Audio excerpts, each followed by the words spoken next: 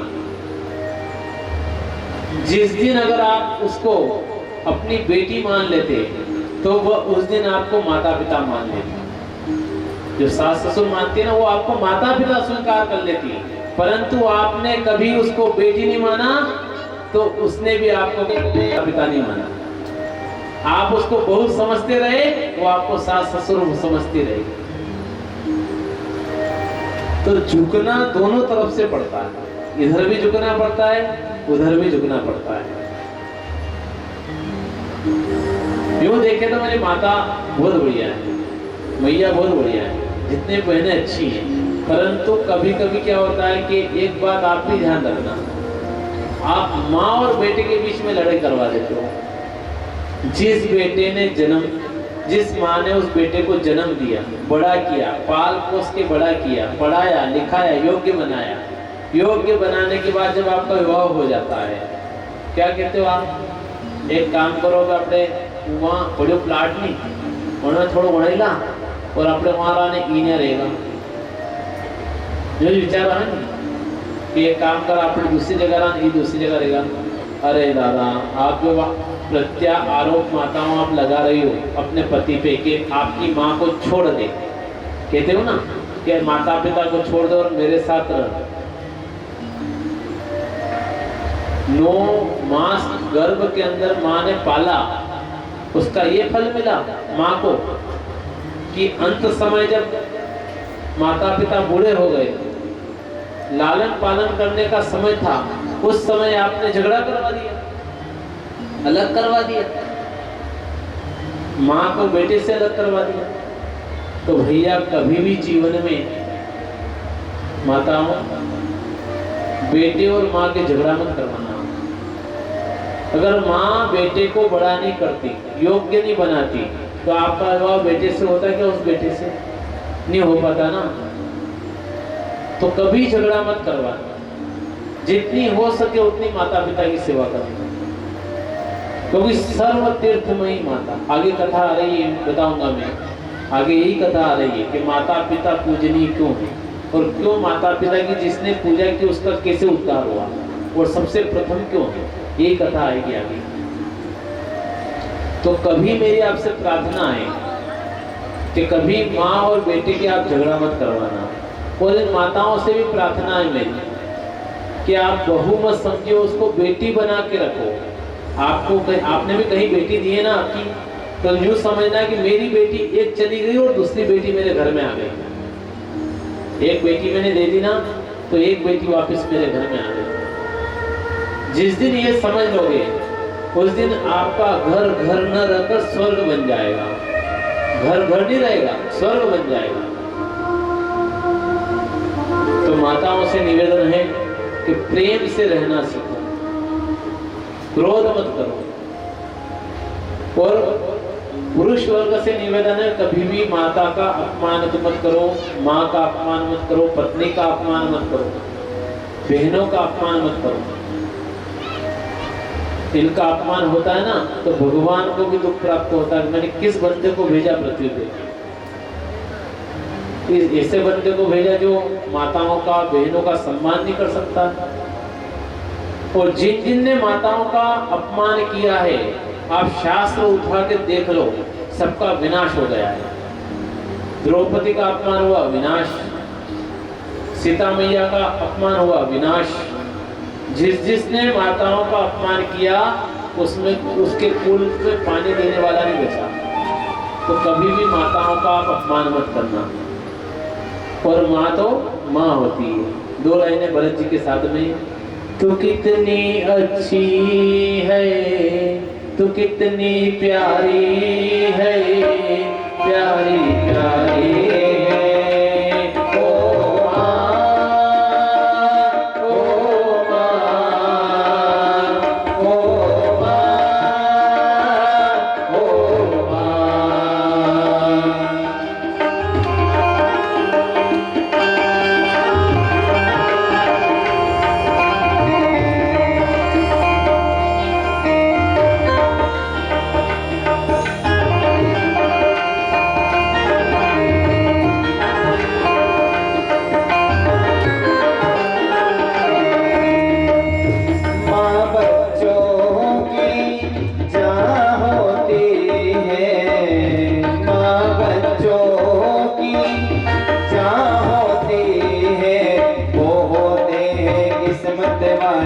जिनकी माँ होती है वो होते हैं किस्मत वाले, जिनकी माँ होती है कितनी अच्छी है।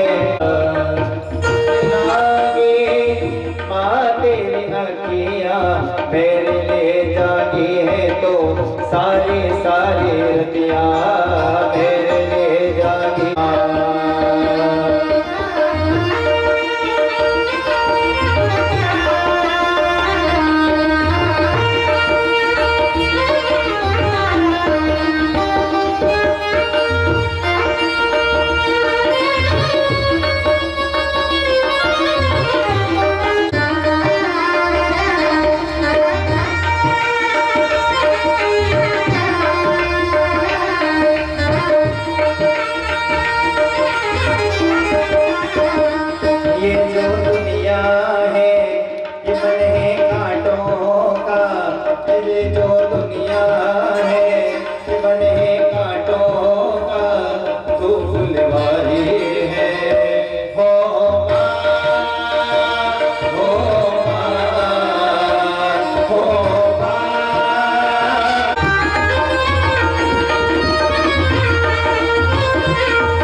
ये राक्षस और ये मनुष्य, ये मानव है, ये मनुष्य है, पर क्या है, राक्षस और मनुष्य दोनों एक जैसे दिखते हैं।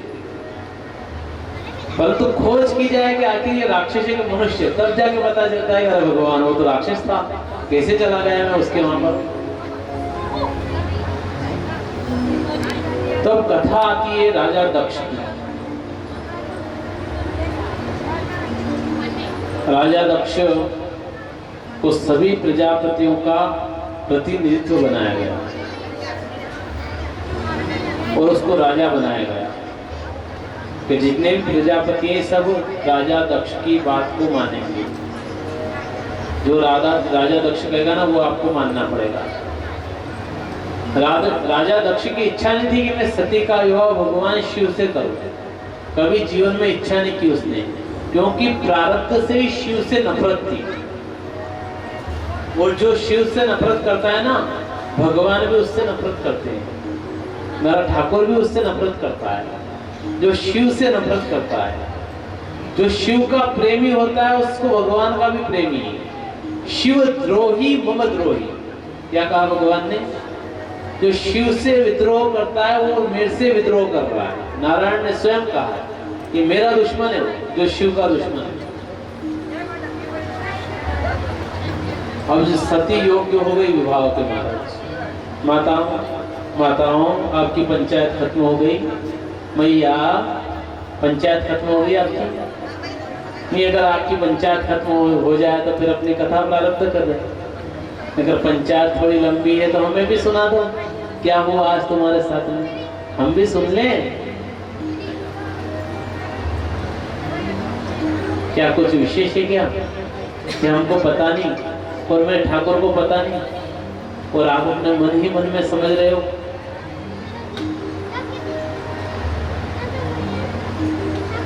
बातों का बहुत शौक है मेरी भैया।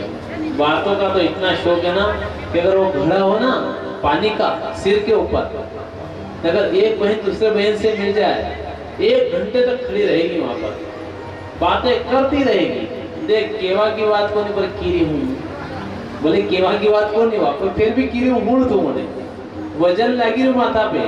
पर उस समय मेरी बहनों को वजन नहीं लगता, माताओं को वजन नहीं लगता। जब तक बात पूरी नहीं हो तब तक भले 10 किलो का ऊपर वजन है पर उनको वजन नहीं लगेगा। क्यों नहीं लगेगा? कि बात चल रही, पेट दुख रहा है। पेट क्यों दुख रहा है महाराज? कि जहां तक वो बात निकल नहीं गा के पेट दर्द बंद नहीं होगा।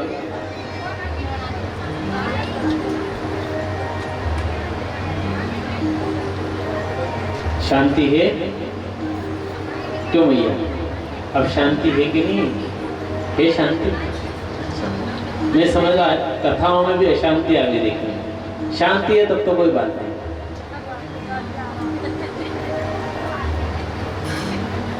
तो राजा दक्ष की कथा चल रही है। राजा दक्ष की कथा चल रही है और अब सती मैया बड़ी होने लग गई, विवाह के योग्य हो गई।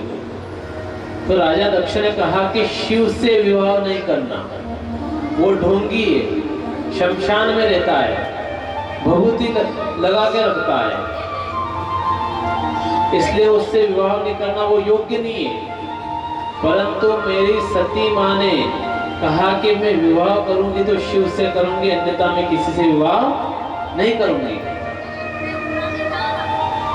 क्यों कहा?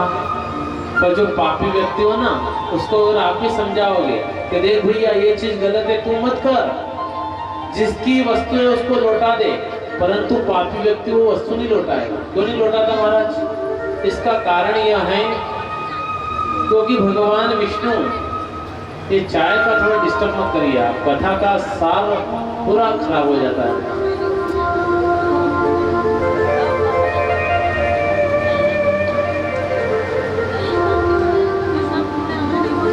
भगवान विष्णु स्वयं समझाने आए। क्या मैया?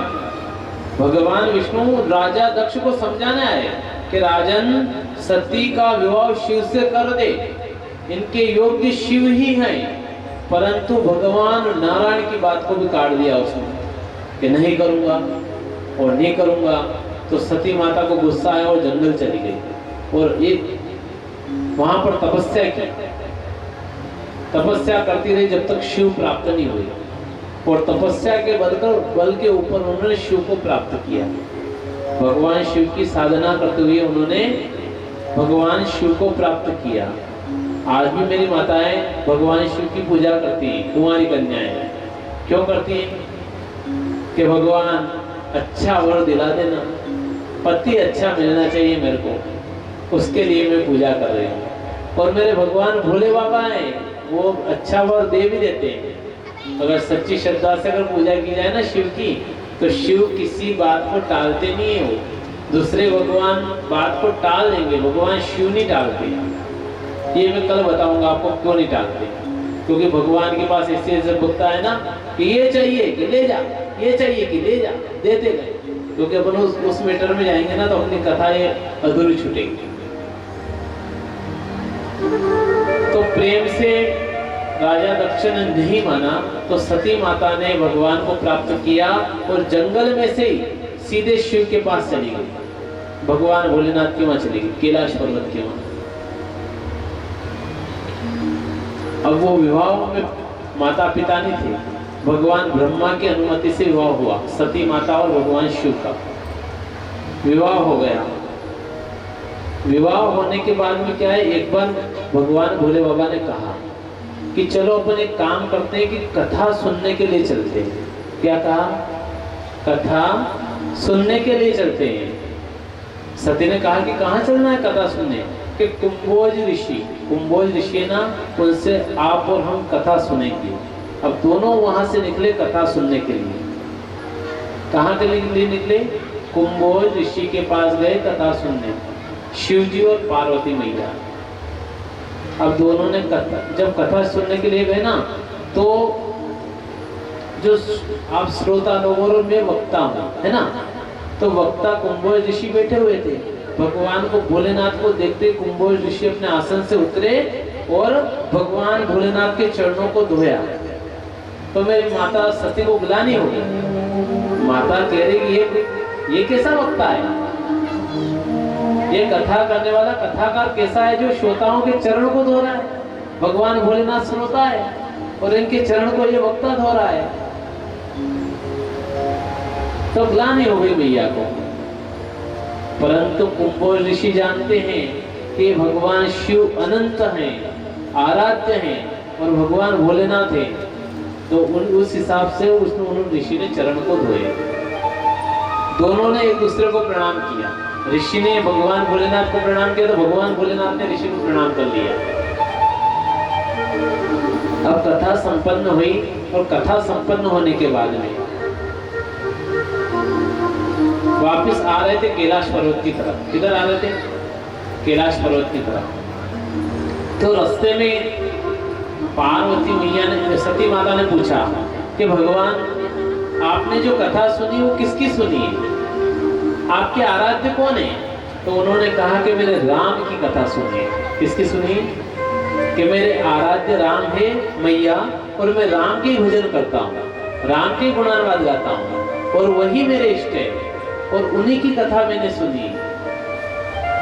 क्या आपके भगवान के दर्शन कराओ? क्या कहा? आपके भगवान कहाँ है, उनके दर्शन करवा दो ना। कि मेरे भगवान अभी जंगल जंगल में घूम रहे हैं। क्या कहा उन्होंने? जंगल जंगल में भगवान घूम रहे हैं, कि चलो वहीं चले, कहाँ है भगवान में दर्शन कर लो। तो वो गए भगवान भोलेनाथ जंगल के अंदर और दूर आकाश के ऊपर दूर से बताया कि देख लो वो जो चल रहे हैं ना जंगल में, वो मेरे आराध्य हैं। अब भगवान राम के क्या कर रहे थे वहां उस समय? क्या कर रहे थे? हे वृक्षों, हे खड्ग, हे वृक्ष, किसी ने मेरी सीता को देखा क्या? अगर किसी ने मेरी सीता को देखा हो तो बता दो मेरी सीता कहाँ है। अच्छा भगवान ऐसा क्यों कर रहे थे, यूं बताओ पहले तो। रामायण आपने सुनी है, क्यों कर रहे थे भगवान ऐसा कि मेरी सीता को देखा क्या, मेरी सीता को देखा क्या? भगवान नहीं जानते थे कि सीता को रावण उठा के ले गया? बताओ मेरे को, जानते थे कि नहीं जानते थे? अब आप मेरे से बोल दोगे नहीं महाराज वो जानते थे परंतु हम लोगों को बना रहे थे। क्या कहोगे? कि हम लोगों को भगवान बना रहे थे, लीला कर रहे थे वो और हमको बना रहे थे। वो बना नहीं रहे थे। अब बात सुनिए, आपने रामायण सुनी परंतु अधूरा ज्ञान कभी भी व्यक्ति को परास्त कर देता है। अधूरा ज्ञान किसी के पास में लेकर जाओगे ना आप, आधा नॉलेज होगा ना, किसी चीज को ठीक करने जाओगे ना तो वो चीज बिगड़ जाएगी, ठीक नहीं होगी। ज्ञान पूर्ण हो तो ही कहना चाहिए, अथवा उस ज्ञान को छोड़ देना चाहिए, नहीं कहना चाहिए।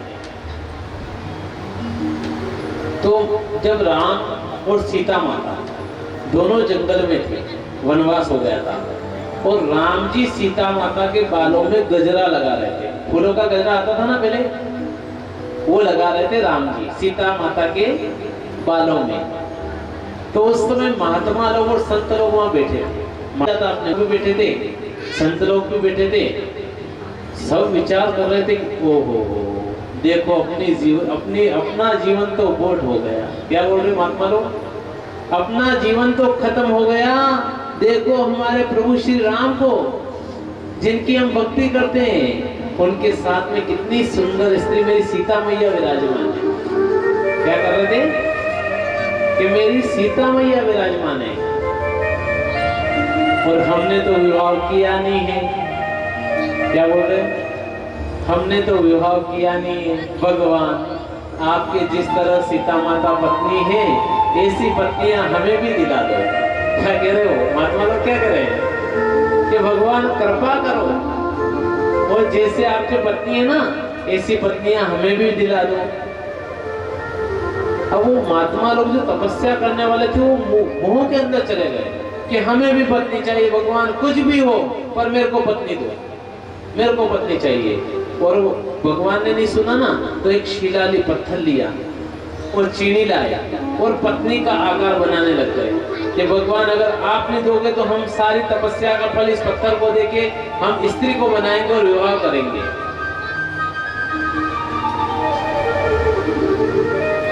भगवान ने विचार किया कि अगर ऐसा इन्होंने देख लिया, मैं गजरा लगा रहा था, सीता को इन्होंने देख लिया कि सारे पत्नियों के मोह में फंस गए, इन्होंने भक्ति छोड़ दी, भगवान के भजन छोड़ दिए, कीर्तन छोड़ दिया, मुझे पत्नी दो भगवान, पत्नी चाहिए मेरे को, अभी के अभी लाके दो। और सब चीनी लेके पत्नी का आकार बनाने लग गए।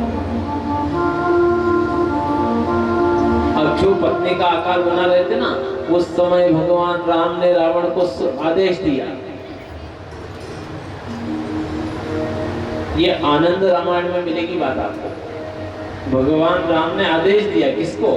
रावण को, कि रावण महाराज कहाँ हो, कि भगवान लंका में बैठा हूं, कि मेरे राज्य छोड़ो और मेरी पत्नी को ले जाओ।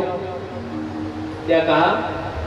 कि राज्य करना छोड़ो और पहले मेरी पत्नी को ले जाओ, नहीं तो सभी साधु संत पागल हो गए जंगल में,